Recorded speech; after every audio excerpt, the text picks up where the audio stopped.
Buenas tardes a todos, muchas gracias por darme esta oportunidad. A diferencia de mis antecesores, pienso que también yo de ciencias no he estudiado nada, no soy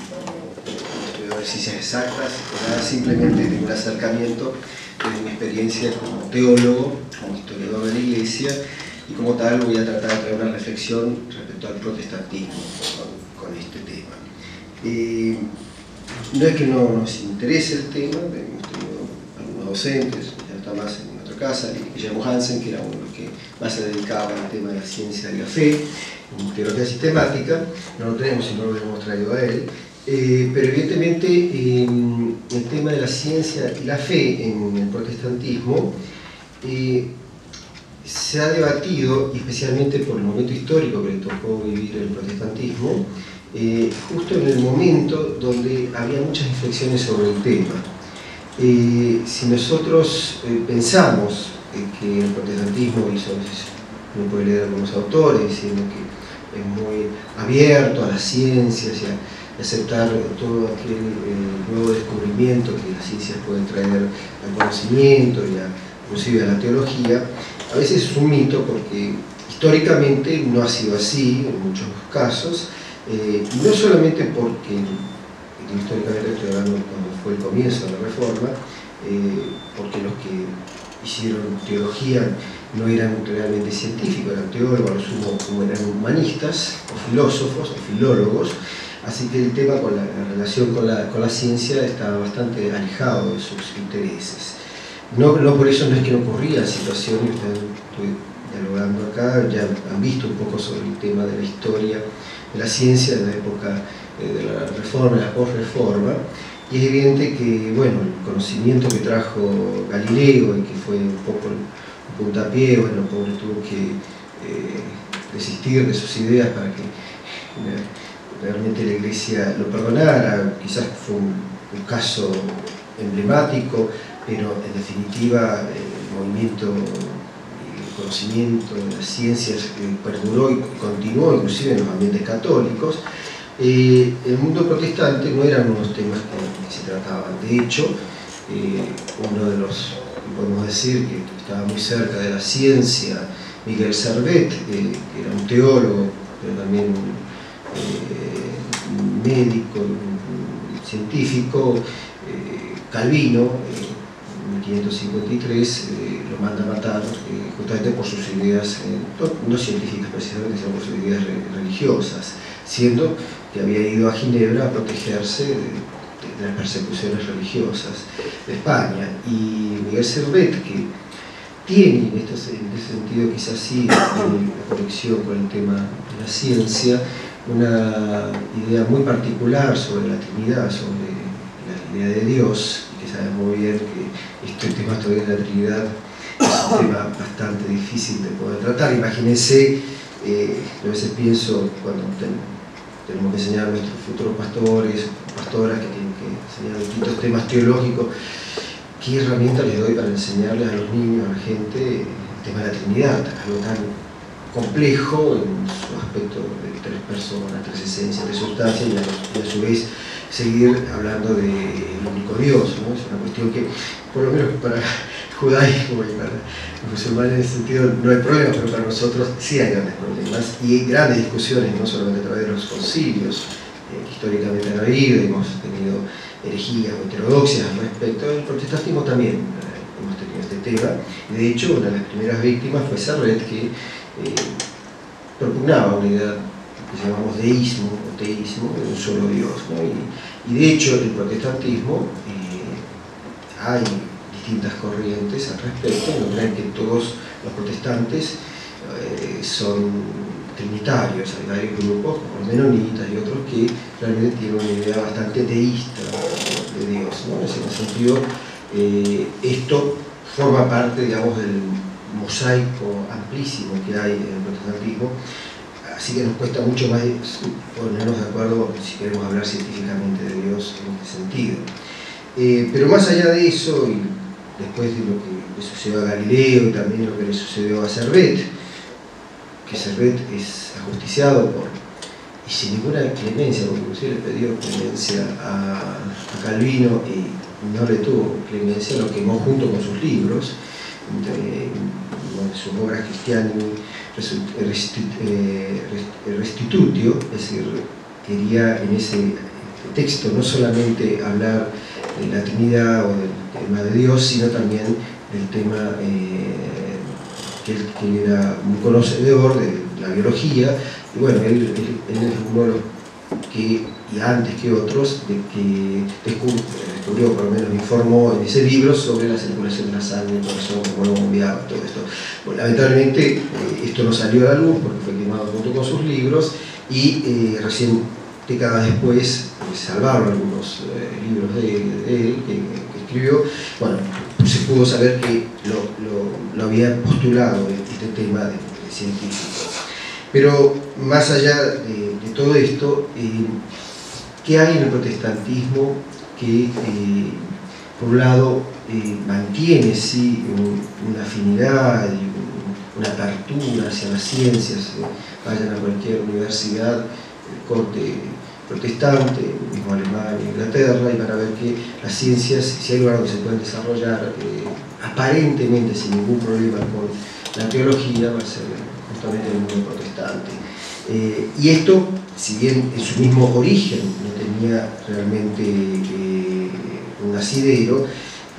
bueno, habría que analizar en cada lugar cómo se maneja el tema de la ciencia y de la fe. Lo claro es que, más allá de lo que sucedió con Servet, ha sucedido con otros científicos también en la historia, y más allá de pensar si lo que pensó Galileo, Copérnico o el mismo Kepler, que era un alemán, un teólogo alemán, un científico alemán, que pensaba que viene todo el tema con el tema del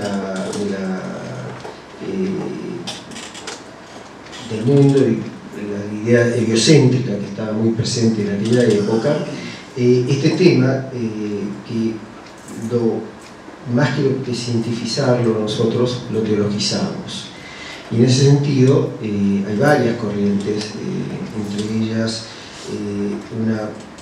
muy importante que por lo menos marcó el pensamiento alemán y también marcó también el protestantismo, que es el romanticismo, ¿no? Una época que viene después de todo este momento de la Reforma. Obviamente dicho, ya les mencioné que no era realmente una época donde la ciencia estaba en diálogo con la teología, pero sí después, justamente la posreforma, donde se empieza a, de un modo, hacer una hermenéutica de los reformadores. Es ahí donde empieza a haber una gran variedad de opiniones, no solamente sobre los reformadores, sino lo que pensaban los reformadores. De hecho, el luteranismo, después de Lutero, sobreviene lo que se llaman las querellas teológicas luteranas, las querellas luteranas, y encima de esto viene también la ortodoxia luterana. ¿Qué significa esto? En esta época se trata de interpretar a Lutero, y quien termina siendo más luterano que el mismo Lutero en su hermenéutica, y como resultado de esta disputa teológica sobre el pensamiento de los reformadores, sobrevienen, bueno, la guerra de los 30 años y unas situaciones bastante complicadas dentro del mismo territorio alemán, donde la presencia del protestantismo, las guerras intestinas, no solamente con el catolicismo, sino dentro del mismo protestantismo, bueno, diluye cualquier posibilidad de avanzar sobre el pensamiento de la ciencia, y de venir de un movimiento filológico, filosófico, teológico fuertemente arraigado en los reinos alemanes, se pasa a un pietismo prácticamente huidizo del mundo, que no hace más asidero sobre las cuestiones científicas, y mucho menos, por supuesto, cualquier avance que la ciencia podría tener. En ese sentido, la historia del protestantismo en sí no representa personajes teológicos o a su vez científicos notables. No es que no existieran, digo, acompañando el tema de la ciencia y la fe. Habrá que esperar, bueno, el iluminismo y el romanticismo para que realmente, ya viniendo con otros pensadores anteriormente, el tema, por lo menos en la teología protestante, empiece a ser un poco carne. Y este personaje que de algún modo lo traigo así a la cartera es Friedrich Schleiermacher. Federico Schleiermacher, que fue uno de los teólogos más importantes que tuvimos dentro del mundo protestante, que trató de algún modo de congeniar aquello que ya venía de este iluminismo, de esta sociedad que avanzaba por un lado con el tema de las ciencias, alejándose justamente de lo religioso, de lo teológico, cualquier asidero o explicación teológica, y por otro lado, bueno, todo este mundo religioso, teológico, que tenía sus propias leyes sobre lo que interpretaba de Dios. Y justamente, más que las ciencias, el tema justamente y precisamente discutido era el de Dios. ¿Dónde estaba Dios? ¿Quién era Dios? ¿Cómo se hacía presente Dios en este mundo? Y en este sentido, Schleiermacher, que no es un científico, sino que es un filósofo y un teólogo, analiza justamente las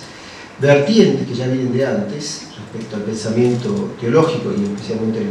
pensamiento teológico protestante, para vislumbrar dónde ese Dios se hace presente.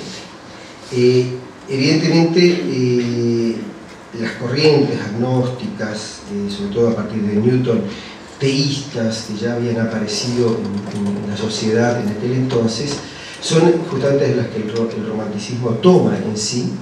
y Schleiermacher, al principio del siglo XIX, intenta de algún modo ver y comprender esa sociedad con esas nuevas ideas, y ver cómo el cristianismo podía de algún modo sintonizar, cuando hablo de cristianismo hablo del protestantismo, sintonizar con esas ideas que provenían del mundo secular, del mundo que funcionaba dentro de sus ideas y dentro de su desarrollo científico. Schleiermacher, que a veces se lo ha tratado como un panteísta o en su teología, en su filosofía, muy sintomático lo que mencionó Skorka, ¿no? Al final, sobre el tema de los puntos, eso sí tiene el todo, en una parte está el todo. Bueno, para resumir, Schleiermacher piensa prácticamente eso. Él habla teológicamente que Dios está presente en el todo, pero el todo nunca va a representar a Dios. Y en este sentido trata de entablar una conexión, un puente entre las ciencias que buscaban la respuesta a todo y la teología. Es un esfuerzo muy grande que hace en su momento este teólogo, porque evidentemente en el mundo protestante seguíamos discutiendo sobre cuestiones teológicas exclusivamente, y el tema de la ciencia no era el tema principal.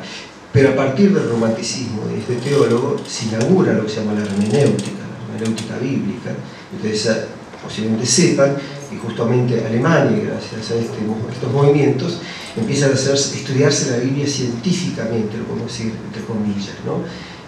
Cosa que, bueno, para muchos en ese momento se rajaba la vestidura. ¿Cómo se va a estudiar la Biblia científicamente, que es una palabra revelada, la palabra de Dios, que no se puede de algún modo tocar, ¿no? Es distintas corrientes, inclusive el mismo cristianismo. Y es ahí donde se empiezan a tomar métodos históricos, críticos y una serie de formas de encarar la Biblia, que lo inauguran justamente los alemanes, gracias a esta idea de que lo científico puede estar al servicio de la revelación y de la teología. De hecho, Schleiermacher, que es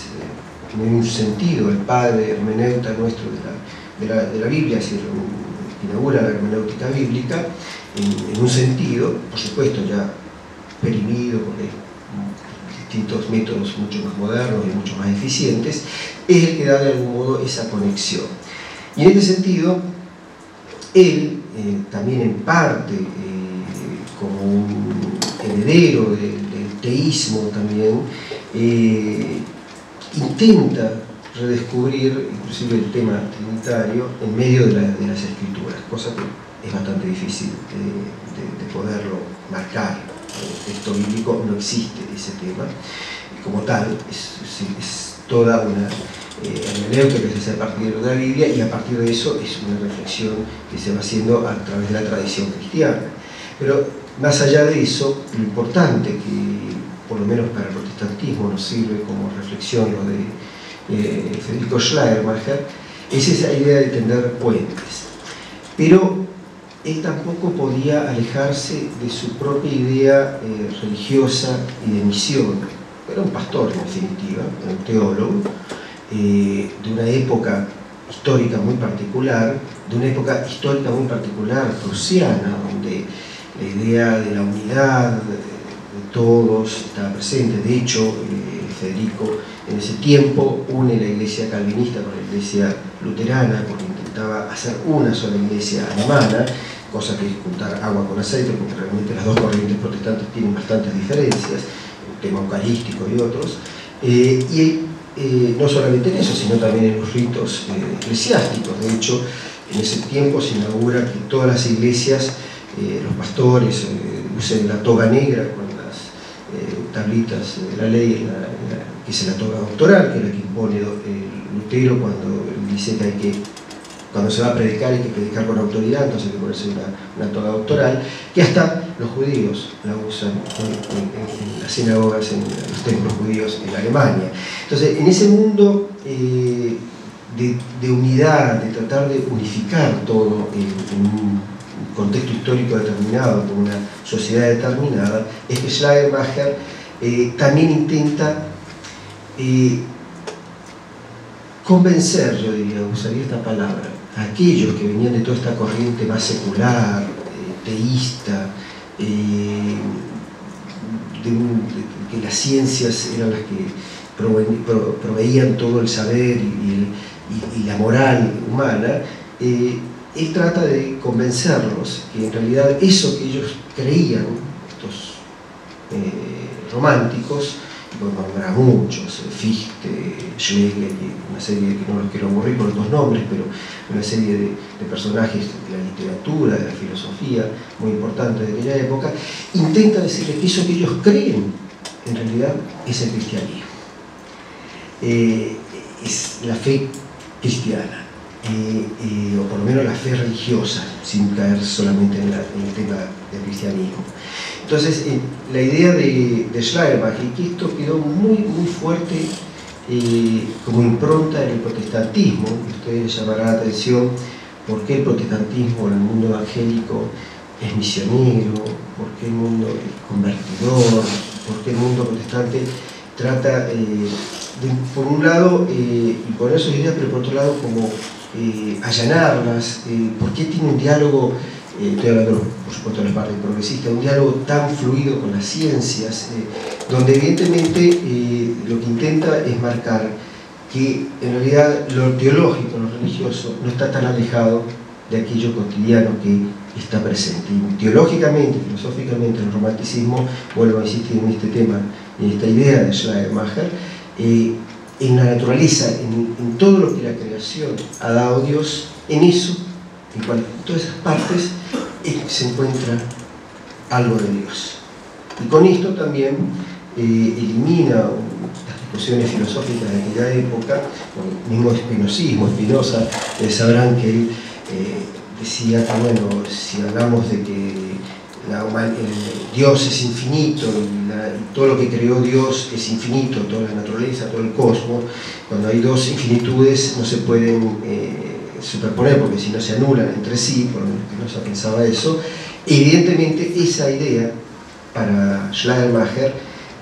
caía por sí sola, por el sentido solamente de que en ese todo no está todo Dios, sino que se encuentra en las partes justamente la presencia de Dios. Y de ahí viene la acusación fuerte hacia Schleiermacher de un cierto panteísmo. Bueno, muchas gracias.